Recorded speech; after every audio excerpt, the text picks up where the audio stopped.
4장 13절에서 21절 말씀입니다. 마태복음 14장 13절에서 21절 말씀을 제가 읽도록 하겠습니다. 죄송합니다. 22절부터 33절까지 제가 읽도록 하겠습니다. 예수께서 즉시 제자들을 재촉하사 자기가 무리를 보내는 동안에 배를 타고 앞서 건너편으로 가게 하시고 무리를 보내신 후에 기도하러 바로 산에 올라가시니라. 저물매 거기 혼자 계시더니 배가 이미 육지에서 술이나 떠나서 바람이 거스름으로 물결로 말미암아 고난을 당하더라. 밤 사경에 예수께서 바다 위로 걸어서 제자들에게 오시니 제자들이 그가 바다 위로 걸어오심을 보고 놀라 유령이라 하며 무서워하여 소리지르거늘 예수께서 즉시 이르시되 안심하라. 내니 두려워하지 말라. 베드로가 대답하여 이르되 주여 만일 주님이시거든 나를 명하사 물 위로 오라 하소서 하니 오라 하시니 베드로가 배에 내려서 물 위로 걸어서 예수께로 가되 바람을 보고 무서워 빠져가는지라 소리질러 이르되 주여 나를 구원하소서 하니 예수께서 즉시 손을 내밀어 그를 붙잡으시며 이르시되 믿음이 작은 자여 왜 의심하였느냐 하시고 배에 함께 오름에 바람이 그치는지라. 배에 있는 사람들이 예수께 절하며 이르되 진실로 하나님의 아들이로소이다 하더라. 아멘. 오늘 읽었던 이 본문은 오병이어하고 연결이 되는 사건입니다. 지난 시간에 우리가 살펴봤던 것처럼 오병이어의 기적이 일어나고 난 다음에 사람들이 열광을 했습니다. 이 예수님을 우리의 왕으로 세우면 우리에게 먹고 사는 문제가 다 해결될 수 있다라고 하는 그 마음이 군중들에게 생겼고 예수님을 잡아서 억지로 왕을 세우려고 하는 일이 일어나게 되었습니다. 이때 예수님께서는 제자들에게 자신이 제자들을 군중들을 돌려보낼 테니까 너희들은 얼른 갈릴리 건너 바다편 벳세다로 가라고 예수님이 말씀을 하셨습니다. 그런데 그 빨리 벳세다로 가라고 하는 그 상황을 보면 굉장히 좀 상황이 급해 보이는 듯합니다. 오늘 22절에 보면 즉시 제자들을 재촉했다라고 이야기를 하고 있습니다.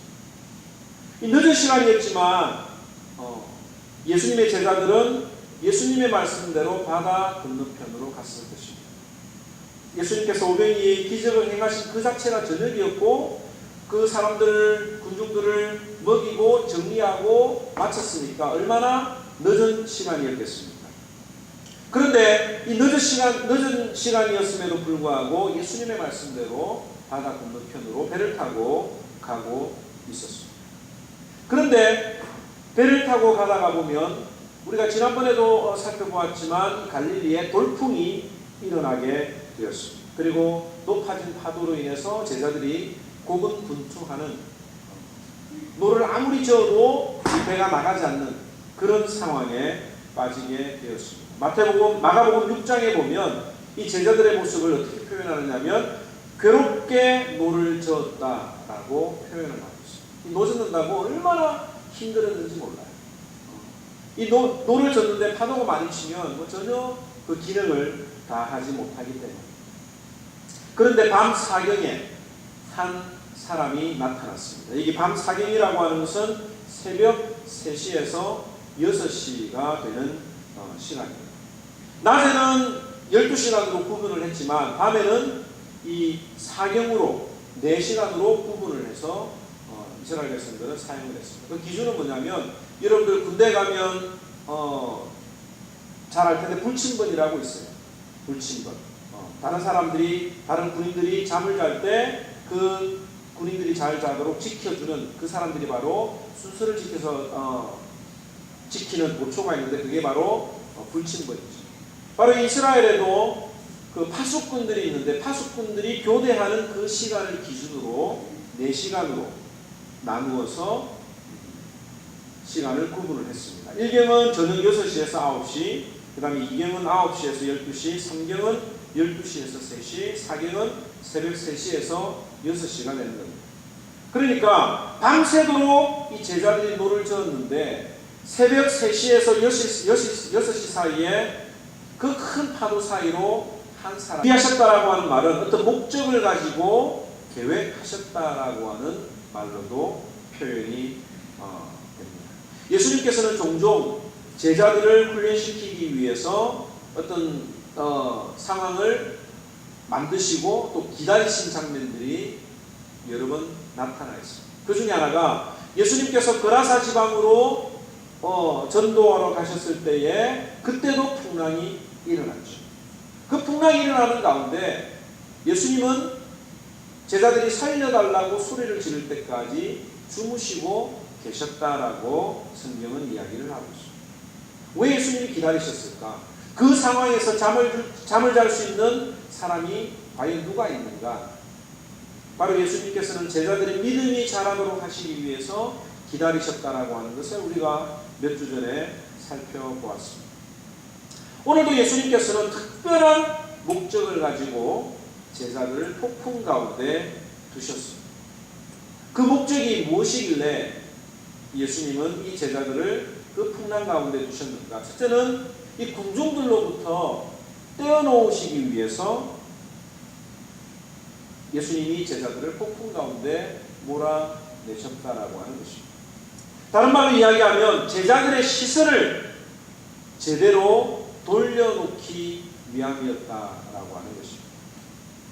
예수님께서는 제자들을 빨리 군중들로부터 떼어놓기를 원하셨습니다. 내가 여기 뒷정리를 할 테니까 너희들은 빨리 건너가라 라고 이야기를 하고 있죠. 또 예수님이 함께 가실 수도 있었고 쉬었다가 그 다음날 갈 수도 있었는데 무리해서 그 밤중에 제자들을 급하게 보내신 이유가 무엇이었을까요? 마가복음 6장 52절에는 가볼까요? 네. 마가복음 6장 52절에는 이는 저희가 그 떡 떼시던 일을 깨닫지 못하고 도리어 그 마음이 둔하여졌음이라고 이야기를 하고 있습니다. 여기 마음이 둔해졌다라고 하는 말은 단단해졌다, 감각이 둔해졌다라고 하는 그런 뜻이 있습니다. 그런데 이 제자들의 마음에 감각이 없어진 것, 마음이 단단해진 것은 뭐냐면 오병이어의 일을 깨닫지 못했기 때문이라고 성경은 기록하고 있습니다. 이 오병이어의 기적을 베푸신 예수님의 뜻은 무엇입니까? 나중에 다음 시간에 우리가 살펴보겠지만 생명의 떡이신 예수 그리스도를 보여주는 표적이 바로 이 오병이어의 표적입니다. 그런데 이 제자들은 그 목적을 이해하지 못했을 뿐만 아니라 군중들에 휩싸여서 그 표적을 제대로 이해할 수가 없었다라고 하는 것입니다. 오히려 군중들의 희망대로 정말 예수님이 로마의 압제에서 구원해 주실 뿐만 아니라 자신들의 육신의 문제도 해결해 주실 메시아로 알았던 것입니다. 그리고 이 사람들이 막 선동을 하니까 군중 심리에 의해서 그 분위기가 고조되었고 억지로 예수님을 왕으로 세우려고 했다라고 하는 것입니다. 여기 보면 폭동이 일어날 정도로 정말 예수님을 세워서 예루살렘으로 쳐들어가서 로마 군대와 한번 해보려고 하는 어떤 그런 분위기가 이 오병이어 기적의 현장에 있었다라고 하는 것입니다. 이런 상황이라면 예수님의 제자들뿐만 아니라 누구라도 이런 군중 심리에 빠질 수가 있을 것입니다. 정확한 표현은 없지만 나중에 예수님의 제자들이 예수님이 예루살렘에 가시거든 나도 한 자리를 주소서라고 하는 그런 표현이 있는데 아마 제자들의 마음속에 정말 예수님이 메시아가 되면 나도 한 자리를 잡을 수 있지 않을까라고 하는 그런 생각을 했을 것이라고 저는 생각을 합니다. 그래서 예수님께서는 제자들을 빨리 갈릴리 건너편으로 벳세다로 보내신 것입니다. 우리도 신앙생활하다가 이 공명심에 의해서 주님을 제대로 보지 못할 때가 있습니다.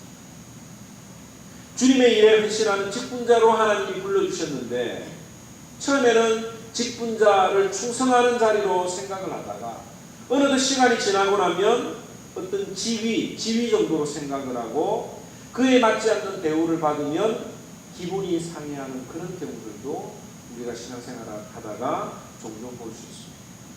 또 기적이나 부흥을 체험하고서도 축복을 받아도 그것을 허락하신 하나님의 목적을 잊어버리고 내 자신이 교만해져서 스스로 높아지려고 하는 그런 경우들도 많이 있습니다. 정말 예수님이 나에게 주신 은혜인데 정말 축복인데 내가 잘해서 그렇게 이루어진 것이라고 착각을 할 때가 많이 있습니다. 그럴 때마다 우리 예수님께서는 하나님께서는 우리들에게 어떻게 하십니까? 꼭 어려움을 허락해 주시죠. 우리에게 어려움이 닥치면 우리의 시선이 우리 자신을 바라보고 하나님을 바라볼 수가 있는 것입니다. 고생을 해봐야 꼭 깊게 생각을 하는 것 같습니다. 제자들도 예수님께서 이 갈릴리 바다에서 폭풍을 만날 줄 아셨을 거예요. 아니 오히려 예수님께서 그 갈릴리 바다를 건너가는 제자들을 위해서 폭풍우를 일으키셨는지도 모르겠습니다. 왜? 그들의 마음속에 만약에 배를 타고 잔잔한 바다로 배를 타고 걸어가다 보면 오병이어의 기적에 대해서 서로 막 이야기를 하고 얼마나 흥분된 마음으로 그들이 이야기를 했겠습니까? 그런데 폭풍우가 일어나니까 거기에 대해서 생각할 겨를이 없는 거예요. 지금 살아야 되는 그 생존의 문제가 그들에게 걸려 있었기 때문에 오병이어의 기적의 그 현장의 감동은 사라지고 말았을 것입니다. 왜 예수님께서 그들에게 폭풍우를 일으키셨는가? 두 번째는 그들을 훈련시키시기 위해서였다라고 하는 사실입니다. 마가복음 6장 48절에 보면 바람이 거스름으로 제자들이 괴로이 누워졌는 것을 보시고 밤 사경쯤에 바다 위로 걸어서 저희에게 오사 지나가려 하시네라고 이야기를 하고 있습니다. 자, 예수님이 지금 건너오셨습니다. 건너오시는데 오셨으면 제자들을 구원해 주시면 되잖아요. 그죠? 그런데 여기 보니까 마가복음에 보면 예수님은 그냥 어떻게 했다고요? 지나가려고 하셨다라고 이야기를 하고 있습니다. 다른 말로 이야기하면 예수님은 제자들이 부를 때까지 기다리고 계셨다라고 하는 말이에요. 또 46절에 계속해서 보면 무리를 작별하신 후에 기도하러 산으로 가시다. 저물매 배는 바다 가운데 있고 예수는 홀로 물에 계시다가 바람이 거스름으로 괴로이 누워졌는 것을 뭐라고요? 보시고 라고 이야기를 하고 있습니다. 예수님이 혼자 산으로 가셨습니다. 그곳에서 기도를 하셨습니다. 그곳에서 어떤 기도를 하셨을까요? 물론 자신을 메시아로 삼으려고 하는 그 군중들로부터 하나님의 뜻을 다시 한 번 더 새겨보도록 하기 위해서 기도를 하셨을 수도 있습니다. 물론 예수님 자신을 위해서 기도하셨을 수도 있겠지만 저는 깊은 밤 제자들을 위해서 기도하셨을 것이라고 생각을 해봅니다. 사람들에 의해서 마음을 빼앗긴 제자들이 주님을 바로 알고 또 앞으로 다가올 고난 가운데서도 믿음으로 주의 일들을 감당하도록 하기 위해서 그들을 불쌍히 여기며 기도하셨던 것이 아닌가 생각을 해보게 됩니다. 그리고 기도하시면서 무엇을 받느냐면 그들이 괴롭게 노젓고 있는 것을 보셨다라고 하는 거예요. 밤에 그 바다가 그러니까 몇 마일이나 떨어진 그곳에 있는 그 노젓는 제자들이 보였겠습니까? 기도하는 가운데 영안으로 예수님께서 제자들이 노젓는 것을 보셨다라고 하는 성경은 이야기를 하고 있습니다. 제자들이 괴롭게 노젓는 것을 보시면서 예수님은 어떤 마음을 가지셨을까요? 어떤 마음을 가지셨을까요? 예수님은 기뻐하셨을까요? 아니면 슬퍼하셨을까요? 대답 한번 해보세요. 기뻐하셨을까요? 슬퍼하셨을까요? 슬퍼했을 것 같아요. 왜? 자기가 안 믿어줍니다. 예수님은 기도하는 가운데 제자들이 괴롭게 노를 젓는 것을 보시고 아마 기뻐하셨을 것이라고 생각을 합니다. 왜냐하면 제자들의 신앙이 자랍니다. 예수님은 건너편 벳세다로 건너가라고 이야기를 했습니다. 그런데 여기 상황에 보니까 풍랑이 일어났어요. 풍랑이 일어나서 목숨이 위태로운 상황에서 이 갈릴리 바다에 또 배에 대해서 전문가였던 이 제자들이 할 수 있었던 것은 돛을 올리면 되는 거예요.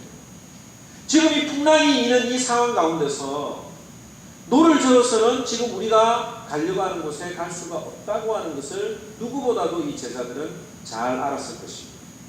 이 상황에서는 돛을 띄워서 바람에 따라서 우리가 그 바람에 따라서 가면 쉽게 목숨을 건질 수가 있는 거예요. 그런데 이 제자들은 예수님이 가라고 한 그 곳에 어떤 일이 일어나는지도 모르지만 괴롭게 노를 저으면서 예수님이 가라고 한 그곳에 가려고 노력했다고 하는 사실입니다. 우리가 이 제자들의 믿음을 보면서 이 제자들 참 예수님의 기적을 그렇게 보고 예수님이 직접 가르치신 그 말씀을 보고도 이렇게 제자들의 믿음이 안 자라?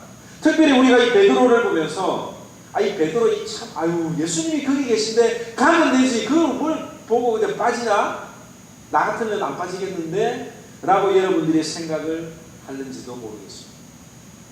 그런데 이 제자들의 신앙을 물론 우리가 볼 때는 부족한 부분들이 많이 있어 보이지만 우리가 지금은 성령으로 이 모든 것들을 깨달아서 그런 거예요.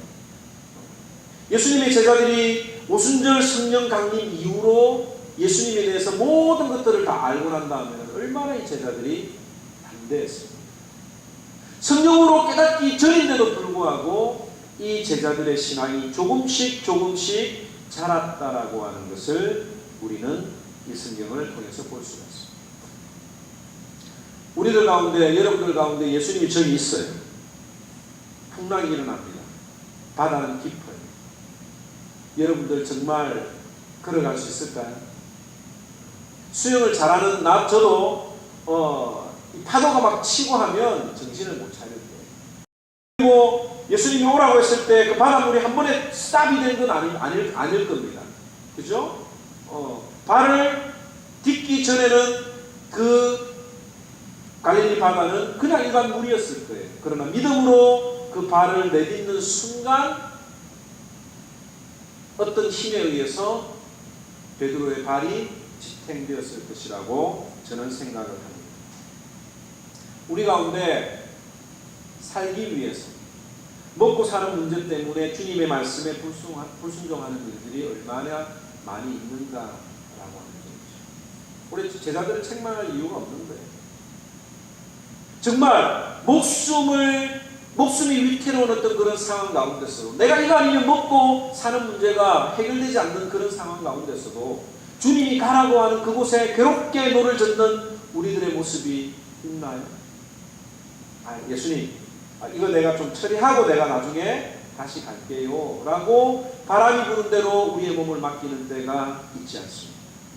주님, 예수님이 그렇게 하라고 하는 대로 살면 이 세상에서 나는 죽습니다. 내가 조금만 돌아갈 테니까 좀 봐주세요 라고 생각할 때가 얼마나 많이 있냐라고 하는 것이죠. 적어도 베드로는 목숨이 위태로운 상황 가운데서도 예수님이 걸으라고 하시면 걸을 수 있다라고 믿었습니다. 그리고 주저하지 않고 뛰어들었고 예수님께로 걸어갔다라고 하는 것입니다.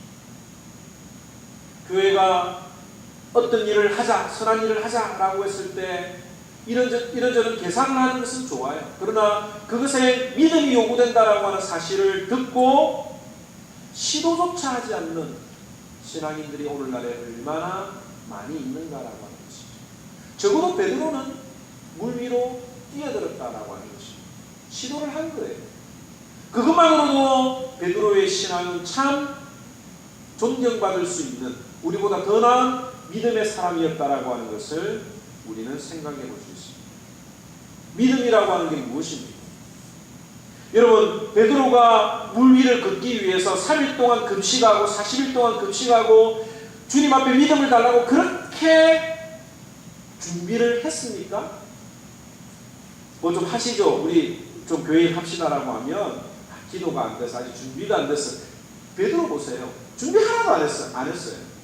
믿음이라고 하는 것은 예수님만 보고 단순하게 걸어가는 것. 나와는 생각이 다르지만 예수님만 보고 걸어가는 단순한 그 행동이 바로 믿음이라고 하는 것입니다.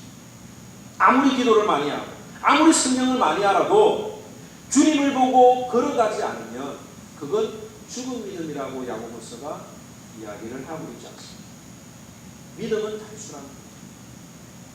모르지만 내 생각으로는 계산되지 않지만 이 일에 하나님이 뭔가 하실 것 같다 라고 하는 생각을 가지고 걸어가는 거예요. 그게 바로 믿음이라고 하는 것입니다. 반대로 이 불신앙이라고 하는 게 뭡니까? 주님 외에 다른 것이 더 크게 보이는 거예요. 베드로가 잘 믿음으로 걸어가다가 주님 외에 무엇을 봤습니까? 바람을 본 거예요. 파도를 본 거예요. 주님 외에 다른 것이 더 크게 보이는 이것이 바로 불신앙이라고 하는 것입니다. 우리가 어떤 일을 하려고 할 때 그곳에 계신 예수님의 역사를 보려고 하는 것이 아니라 주님보다도 더 많은 것들이 다른 것들이 보인다고 하면 이게 바로 불신앙이라고 하는 것입니다.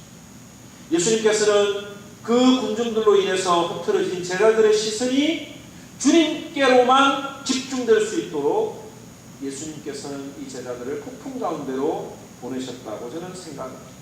그리고 그곳에서 그들의 신앙을 다시 한 번 더 테스트하시고 그들의 신앙이 자라도록 하신 것으로 저는 생각을 합니다. 이 훈련의 결과는 무엇입니까? 이 훈련을 통해서 제자들이 풍랑을 만난 이후에 만난 그 결과가 무엇입니까? 제자들은 예수님의 말씀대로 순종하려고 하다가 어려움을 만났습니다. 당연히 자신들의 노하우로 이 난간을 끌어보려고 극복을 하려고 했습니다. 그런데 폭풍을 보고 놀랐습니까? 아니면 주님을 보고 놀랐습니까? 주님을 보고 놀랐다고 이야기합니다. 폭풍을 볼 때는 물론 힘들어하고 고생을 했지만 오늘 성경에 보면 주님을 보고 더욱 놀랬다, 유령인 줄 알았다 라고 성경은 표현을 하고 있습니다. 왜 주님이 폭풍우보다도 두려움의 존재가 되었습니까? 왜 폭풍우보다도 더 두려운 존재가 되고 말았습니다? 제자들은 그 폭풍우 가운데 계신 그가 누구인지 몰랐기 때문에, 그 폭풍우 가운데 계신 그분이 예수님이라고 하는 사실을 몰랐기 때문에, 우리가 어떤 일을 당할 때, 고난을 당할 때 우리는 그 고난만을 바라볼 때에 두려움에 빠집니다. 우리는 그 고난의 중심에 함께 계시는 그 예수님을 발견하지 못할 때에 오히려 두려워하고 그 고난 때문에 두려워한다고 하는 사실입니다. 자신들의 힘으로 해결할 수 없는 두려움이 찾아왔을 때 제자들이 했던 건 뭐예요? 소리를 질렀던 거예요. 그때 우리 주님이 안심하라, 내니 두려워 말라라고 이야기를 해주셨어요. 자신이 누구인지 제자들에게 똑똑히 알려주셨습니다. 또 베드로가 물에 빠져나갈 때 어떻게 했습니까? 주님께 소리를 질렀습니다. 그때 예수님이 즉시 손을 내밀어서 구원해 주셨다라고 하는 것입니다. 예수님은 우리를 괴롭히시는 분이 아닙니다. 정말 사랑하시는 분. 때로는 우리가 죽을 만큼 고통을 당하고 괴로움에 빠졌다고 해도 낙심하지 말아야 될 이유는 우리 주님이 함께 하시기 때문입니다. 내니 두려워 말라. 내니 두려워 말라. 왜 우리는 두려워하지 말아야 됩니까? 우리 주님은 하나님의 아들이시기 때문에 그렇습니다. 바로 제자들이 오늘 이 사건을 통해서 고백되어진 신앙의 고백이 무엇입니까? 이는 정말 하나님의 아들이로소이다 라고 하는 그 아름다운 고백이 이 시험을 통해서 그들에게 이루어졌다라고 하는 것입니다.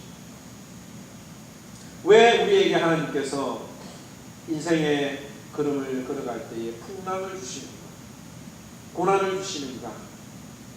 그 사건을 통해서 우리에게 주시는 것은 바로 예수님 자신이 하나님의 아들이심을 우리에게 보여주시기 위해서 우리들을 때로 고난 가운데 보내주신다라고 하는 것입니다. 그리고 그 고난 가운데서도 우리가 주님 앞에 부르짖으면, 기도하면 나야, 내가 지금 너와 함께 있어 라고 하는 그 사실을 우리에게 알려주시고 우리의 입술을 통하여 예수님이 하나님의 아들로 고백되어지기를 원하신다라고 하는 것입니다. 사랑하는 성도 여러분, 살면서 해결할 수 있는 문제들을 우리가 대부분 다 만나죠. 그런데 정말 내 힘으로 해결할 수 없는 문제들을 만날 때가 있을 것입니다. 또 때로는 주님이 가라고 하는 곳에 가다가 주의 일을 하다가 풍랑을 만날 수도 있어요. 하나님의 일을 하는데 오히려 우리가 평탄해야 되는데도 불구하고 어려움을, 괴롭게 노를 저을 때도 있다고 하는 사실. 그럴 때 우리가 노를 놓아버리면 안 돼요. 노를 버리고 닷을 올려서 우리가 원하는 대로 마음대로 가서는 안 된다라고 하는 것이죠. 또 그런 고생을 하는 가운데 주님이 계시지 않다고 느낄 때도 있을 것입니다. 만약 하나님이 계신다고 하면 나에게 왜 이런 고통을 주셨을까? 안 주시면 안 되나? 라고 불평하시는 분들도 있을 것입니다. 그런데 왜 하나님이 우리를 그런 풍랑 가운데로 몰아넣으시는가? 교만한 인생은 하나님의 음성을 들을 수 없기 때문에 그렇습니다. 오죽하면 코너에 몰아넣지 않으면 우리가 하나님의 음성을 들으려고 안 하는 거예요. 여러분들 솔직히 잘 될 때 감사합니다 기도를 하지만 뜨겁게 주님 앞에 매달려서 기도를 합니까? 괴로울 때, 고통스러울 때 누가 시키지 않아도 새벽에 일어나서 기도하고 금식하고 기도하잖아요. 하나님의 음성을 들으려고 애를 쓰잖아요. 고난은 하나님이 우리들에게 메가폰으로, 확성기로 말씀하시는 순간인 것을 우리가 기억을 해야 합니다. 그때 우리는 내니 두려워 말라라고 하는 그 음성을 들을 줄 알아야 합니다.